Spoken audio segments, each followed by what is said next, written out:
ดีค่ะจิรัชยาสิริมงคลนาวิน from Thailand. Sahabat Muslim, bagaimana menurut Anda? Apakah mereka cantik? Tapi mohon maaf, membuat sebagian dari Anda menjadi kecewa. Mereka adalah transgender atau transformasi gender, yakni seorang pria yang merubah dirinya menjadi wanita melalui serangkaian operasi medis yang merubah seluruh bentuk fisiknya, mulai dari wajah hingga organ intim. Untuk operasi transgender sendiri, biayanya sungguhlah fantastis. Setidaknya ada 3 tahap operasi yang harus dilalui untuk menjadi transgender. Yang pertama adalah operasi wajah. Operasi ini dilakukan untuk mendapatkan bentuk wajah feminim melalui 12 tahap bedah dengan biaya total 9,8 miliar. Selain itu ada pula operasi implan dan perubahan anggota tubuh intim lainnya yang mencapai 900 juta. Sehingga bila ditotal, harga dari keseluruhan tahap operasi ini ialah 10,7 miliar. Wah, luar biasa besar ya sahabat muslim. Tak hanya kaum pria, kini para wanita pun dapat melakukan perubahan pada dirinya. Bahkan menumbuhkan jenggot dan otot dapat dilakukan melalui suntik hormon testosteron. I might get my first T-shot tomorrow. 1 month on testosterone. My name is Ryan Flores. Hello everyone, it's Ryan.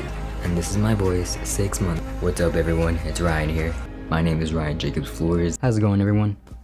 Kebanyakan dari para pelaku transgender mengakui bahwa alasan mereka merubah tampilan fisik mereka dikarenakan mereka merasa jiwanya terjebak di dalam tubuh yang salah.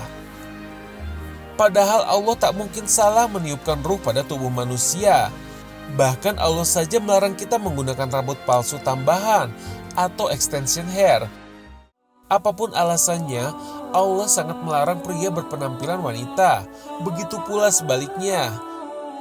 Apakah Anda penasaran bagaimana sikap Rasulullah terhadap golongan transpuan atau banci? Diriwayatkan hadis Bukhari, suatu ketika Nabi tidak di rumah dan datanglah seorang banci masuk ke dalam rumah dan menemui istri-istri beliau. Pria kemayu ini bernama Hid.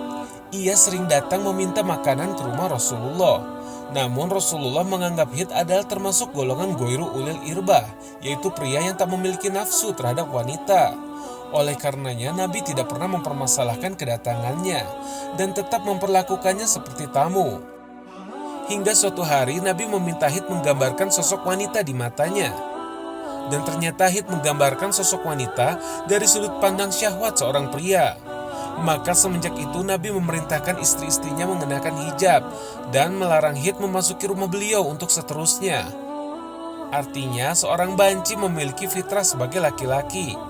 Dan kapanpun bisa menjadi normal jika memang ia berniat meninggalkan keburukan. Dan tidak ada istilah jiwa yang terjebak di dalam tubuh yang salah. Jadi boleh-boleh aja ketika seorang pria misalnya suka nih dengan kebiasaan wanita gitu ya. Kebiasaan ya, atau misalnya suka dengan hobinya yang biasa dilakukan oleh perempuan, misalnya itu boleh-boleh aja. Atau sebaliknya, perempuan suka dengan hobinya laki-laki, mungkin yang lebih suka dengan mobil misalnya, itu kan sebuah kebiasaan atau sebuah hobi.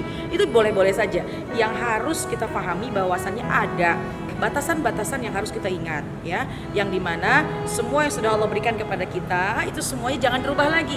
Ini namanya mutaghayyir li khalqillah, merubah ciptaan Allah ini yang dilaknat oleh Allah Subhanahu wa ta'ala. Na'udzubillah min dzalik.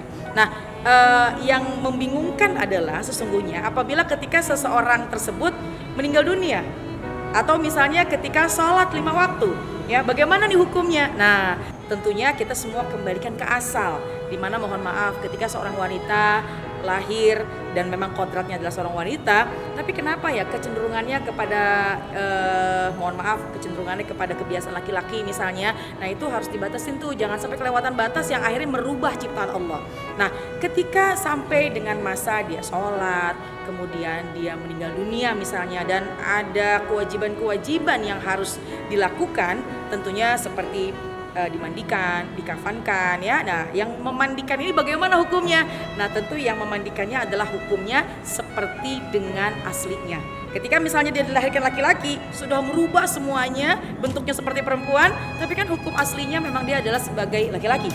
Otomatis ketika yang memandikan jenazah ketika dia meninggal dunia, maka dia pun juga sebagai laki-laki. Yuk, jangan kita mudah untuk merubah merubah bagaimana yang sudah Allah berikan kepada kita. Pastilah pemberian Allah itu sudah pasti yang terbaik buat kita. Mudah-mudahan kita bisa menjaganya dan bisa menghindari fitnah-fitnah di akhir zaman. Assalamualaikum warahmatullahi wabarakatuh. Sahabat Muslim, terima kasih telah setia menyaksikan Jendela Islam dari awal hingga akhir. Saksikan kembali Jendela Islam minggu depan hanya di TV One. Wassalamualaikum warahmatullahi wabarakatuh.